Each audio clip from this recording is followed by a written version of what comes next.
Mega બ્રાહ્મણ સમિટમાં લવ મેરેજને લઈને મહત્વનો નિર્ણય લેવામાં આવ્યો છે, જેમાં માતા પિતાની મંજૂરી વગર કર્મકાંડી બ્રાહ્મણ નહીં કરાવે લવ મેરેજ. નમસ્કાર મિત્રો, હું છું કૃપાલસિંહ જાડેજા અને બ્રહ્મ સમાજ દ્વારા પસાર કરાયેલા આ ઠરાવની વિગતે વાત કરીએ. વાત ગુજરાતી પર. ગઈકાલે અમદાવાદમાં મેગા બ્રાહ્મણ સમિટ યોજાઈ હતી, જેમાં લવ મેરેજને લઈને એક મહત્વનો ઠરાવ પસાર કરવામાં આવ્યો છે.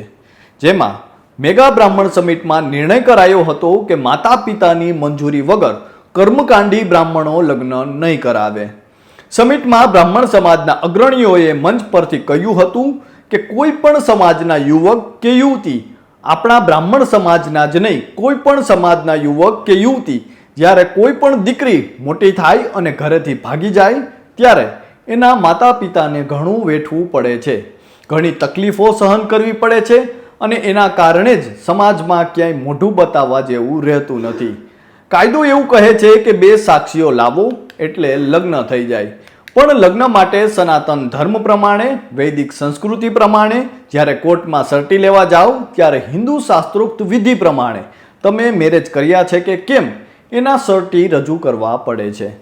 બ્રાહ્મણની સહી જોઈએ છે અને આજે આપણે દરેક સમાજ માટે એક મહત્વનો ઠરાવ કરીએ કે કોઈ પણ ભાગેલી દીકરી હોય અને ભાગેલું જોડું હોય એના કોઈ પણ બ્રાહ્મણે ક્યારેય લગ્ન કરાવવા નહીં. આ બહુ મહત્વનો ઠરાવ છે. એ માત્ર બ્રાહ્મણ માટે જ નહીં પણ દરેક સમાજ માટે આ એક મહત્વનો ઠરાવ છે. કોઈએ લગ્ન કરાવવા નહીં અને જે કોઈ પણ બ્રાહ્મણ લગ્ન કરાવશે એને બ્રહ્મ સમાજ તરફથી શિક્ષાત્મક દંડ પણ કરવામાં આવશે, જેની ખાસ નોંધ લે. માટે આજ પછી કોઈ પણ લવ મેરેજ ભાગીને લગ્ન કરતા માટે આ ધર્મ સંસદની અંદર મોટામાં મોટો આ ઠરાવ પસાર કરવામાં આવે છે અને એનું પાલન આપણે બધા કરીશું. બોલો, ઠરાવ મંજૂર છે? આ સાથે જ હાજર લોકોએ હામી ભરી હતી. વધુમાં તેમણે જણાવ્યું હતું કે તો આ પ્રમાણે બધા બ્રાહ્મણોને આપણે એલર્ટ કરી દેજો અને પછી કોઈ પણ દીકરી હોય, કોઈ પણ જગ્યાએ લવ મેરેજ થતા હોય તો લગ્ન કરાવવા નહીં. મા બાપની સંમતિ હોય તો જ એ લગ્ન કરાવવા. જોકે આ પહેલીવાર નથી કે લવ મેરેજમાં માતા પિતાની મંજૂરી હોવાની ચર્ચા હોય. 1.5 વર્ષ પહેલા રાજ્યમાં વિધાનસભામાં આ પ્રેમ લગ્નનો મુદ્દો ગુંજ્યો હતો. કલોલના ભાજપના ધારાસભ્ય ફતેહસિંહ ચૌહાણ દ્વારા વિધાનસભામાં કોર્ટ મેરેજમાં માતા પિતાની સહી ફરજિયાત કરવાની માંગ કરવામાં આવી હતી. રાજ્યમાં નોંધાતા પ્રેમ લગ્ન વખતે સાક્ષી તરીકે વર કન્યાના માતા પિતાની સહી કરાવવી ફરજિયાત હોવી જોઈએ. બાદમાં ભાજપના ધારાસભ્યની માંગને કોંગ્રેસી નેતા ગેનીબેન ઠાકોરે પણ સમર્થન આપ્યું હતું. ધારાસભ્યોએ સામાજિક મુદ્દાઓને વિધાનસભામાં રજૂ કર્યા હતા અને સાથે જ ધારાસભ્યોએ માંગ કરી હતી કે પ્રેમ લગ્ન વખતે સાક્ષી તરીકે વર કન્યાના માતા પિતાની સહી ફરજિયાત હોવી જોઈએ. તેઓએ જણાવ્યું હતું કે માતા પિતાની પરવાનગી વિના થતા લગ્નો કરુણાંતિકામાં પરિણમે છે. રાજ્યમાં સહમતિ વિના થતા લગ્નને કારણે ક્રાઇમ વધે છે.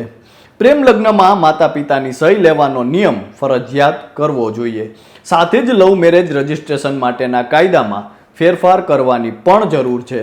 માતા પિતાની સહીનો કાયદો આવવાથી સામાજિક રીતે ફાયદો થશે.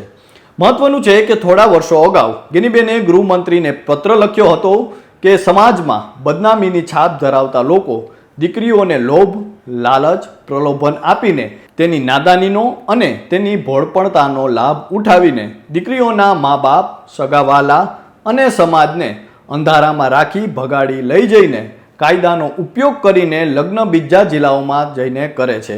અને જ્યારે દીકરીઓના સમાજ અને મા બાપને, પરિવારને આ વાતની ખબર પડે છે ત્યારે વર્ગ વિગ્રહ અને ખૂન ખરાબી સુધી ફરિયાદો નોંધાય છે.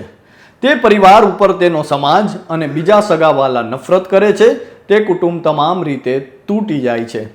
તેમનું જીવન અંધકારમય બની જાય છે અને બાકીના અન્ય દીકરા દીકરીઓના સમાજમાં કોઈ પણ સગપણ થતા નથી. જોકે હાલ બ્રાહ્મણ સમાજ દ્વારા પસાર કરાયેલા આ ઠરાવની ઠેર ઠેર ચર્ચાઓ જોવા મળી રહી છે. તો આ ઠરાવ અંગે આપનું શું માનવું છે તે કોમેન્ટ કરીને જરૂર જણાવજો. તો અત્યારે બસ આટલું. ફરી કંઈક આવી જ વાતો કરતા રહીશું અને મળતા રહીશું વાત ગુજરાતી પર.